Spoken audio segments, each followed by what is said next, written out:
The year is 1250 AD. The royal court of Aragon stands at its zenith. It is an age of abundance.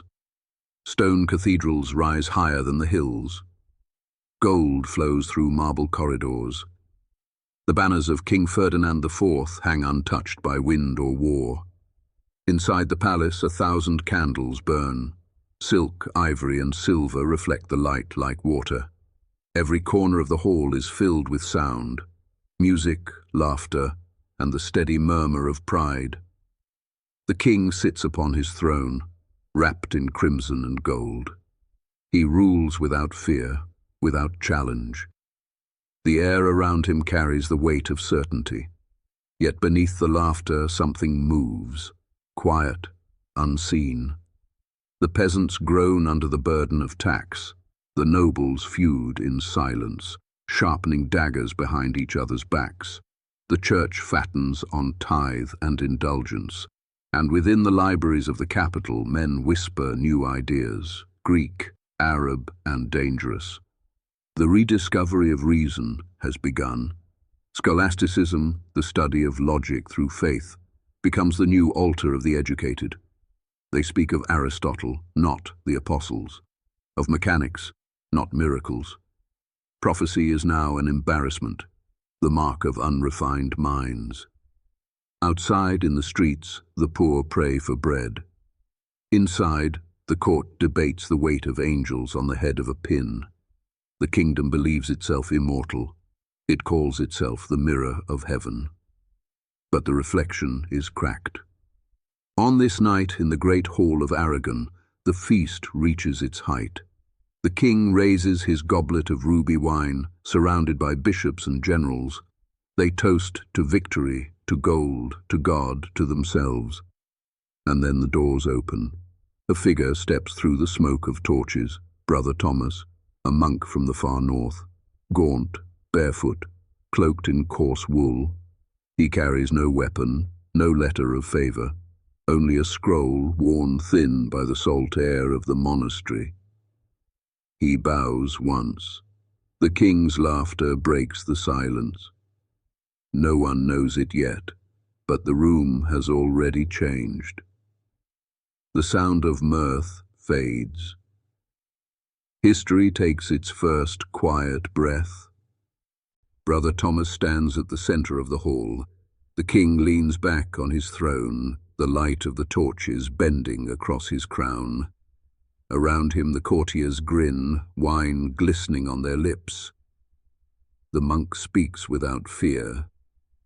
He does not beg, nor does he curse. His words are not of heaven, but of consequence. He warns that the kingdom's greatness rests on 3 false pillars, each one beautiful, each one hollow. The first he calls the heresy of gold. He tells them the king's treasury is filled with false coins, silver diluted by copper, gold struck thin to buy time and soldiers. He says, the gold that built the cathedrals is counterfeit. A murmur ripples through the court. The bishops exchange glances. The treasurer hides a smile. The second, the cult of the compass. Thomas warns that the new trade routes, the ones mapped by the king's scholars, will bring more than silk and knowledge. They will carry disease, unseen and unstoppable, from the east. The same ships that bring spices will carry death. The same winds that fill their sails will spread the plague. The laughter returns, softer this time. The courtiers look at one another as if to confirm the joke. The third, the blindness of the stone. Thomas says the castles, the pride of the kingdom, are already doomed. He has seen plans, treaties between Castile and foreign engineers, machines of war more powerful than anything the West has known. Trebuchets built with knowledge from beyond the steppe, capable of tearing down stone like paper. He finishes in silence. The torches crackle. The sound of a cup dropping to the floor breaks the stillness. Then comes the laughter, louder than before. The chief treasurer calls him mad. The royal architect mocks his ignorance. The king, amused, orders him whipped and sent north, back to his ghosts. The guards drag Thomas toward the door. He does not resist. He looks once at the gold and marble around him, then at the faces that cannot see. The doors close. The laughter resumes. In that moment, arrogance seals its fate. The record notes that the monk's prophecy was dismissed. The court never forgot his final words. You build your walls from stone, but your kingdom rests on sand. The monk vanished from the court records that night. He was seen walking north, carrying nothing but a scroll. The guards mocked him as he passed. He did not answer. The parchment he carried contained 2 documents, both condemned as heretical, both true. The first was a translation of a treatise by the Persian scholar Ibn Sina, Avicenna. It described an unseen contagion that moved through air, touch, and trade.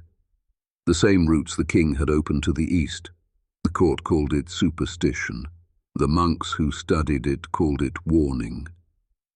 The second was a cipher, a set of intercepted messages written between Castilian agents. When decoded, they spoke of a new weapon, a machine of war that could tear stone from stone, the traction trebuchet, a creation of the East, rebuilt in the West. Thomas's order had found the letters buried in a merchant's ledger. The church forbade their use. Knowledge from the infidel was not to be trusted. The monk ignored the decree. He understood that heresy was often the language of truth. When he left the capital, he carried both the treatise and the cipher beneath his robe. To the world he was a fool. To history he became record. 5 years later, the first ships docked from the east. Their sails were torn, their crews half dead. Within weeks, the cities of Aragon filled with bodies. The streets ran silent. The air grew thick. Physicians argued about the stars. The priests burned incense until they choked. Neither understood that the disease did not come from heaven, but from hands. The people searched for someone to blame. They found the Jews. They found the poor. They found anyone who could not answer back. Coinage lost value. Armies deserted. Markets emptied. The king withdrew to his castle. His advisors died one by one. The church bells never stopped. In the monastery of the north, Brother Thomas recorded each month of death in a single line. The disease has come by wind and water. The records show that nearly 1/3 of the kingdom perished before winter. The scholars who laughed at the monk were the first to die. The prophecy had begun to unfold, not through magic, through logic, ignored. 2 years after the plague, the armies of Castile marched. The border fortresses were empty, the villages burned without resistance. The king trusted one citadel, Roca Tesa. Its walls were 20 feet thick. The architects swore it could endure a year of siege. It lasted 9 days. The new trebuchets launched stones the size of oxen. Each impact shook the valley. The walls split like old timber. When the dust cleared, General Alistair, commander of Roca Tesa, ordered the gates opened. He was in debt, his pay worthless. The enemy offered gold, solid, real, untarnished. He accepted. Roca Tesa fell without a final battle. The castle, built on faith and stone, collapsed for the same reason as the kingdom that raised it: corruption disguised as strength. The record from Castile notes that the first stone fired from their machines was engraved with a single word: truth. In the final months of 1258, King Ferdinand IV was alone. His family was dead. His city was ash. He summoned his bishop to the throne room. The bishop came sick and trembling. The court records show their conversation lasted less than an hour. The king asked only one question: was the monk right? The bishop answered, "He was not a prophet, Your Majesty. He was an observer." The king did not reply. He walked to the window and watched the smoke rise from the cathedral district.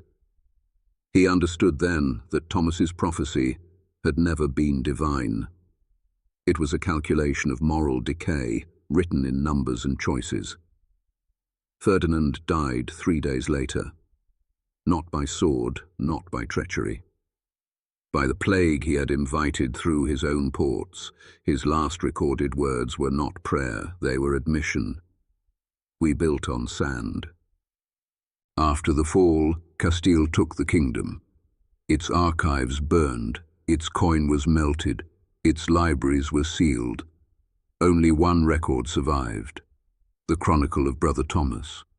It was found in a monastery in the north a century later. The ink had faded, the truth had not. He wrote that prophecy is merely truth before it is accepted, that faith without reason is blindness, and reason without humility is suicide. The monk who was mocked by a king left behind a single sentence that historians still debate: when knowledge is laughed at, collapse has already begun. The record ends there. No signature, no seal, only a quill mark across the bottom of the page, the symbol of his order. The kingdom of Aragon became a footnote. Brother Thomas became a ghost in history, but his warning remains. The most dangerous enemy is not outside the walls, but the arrogance that builds them.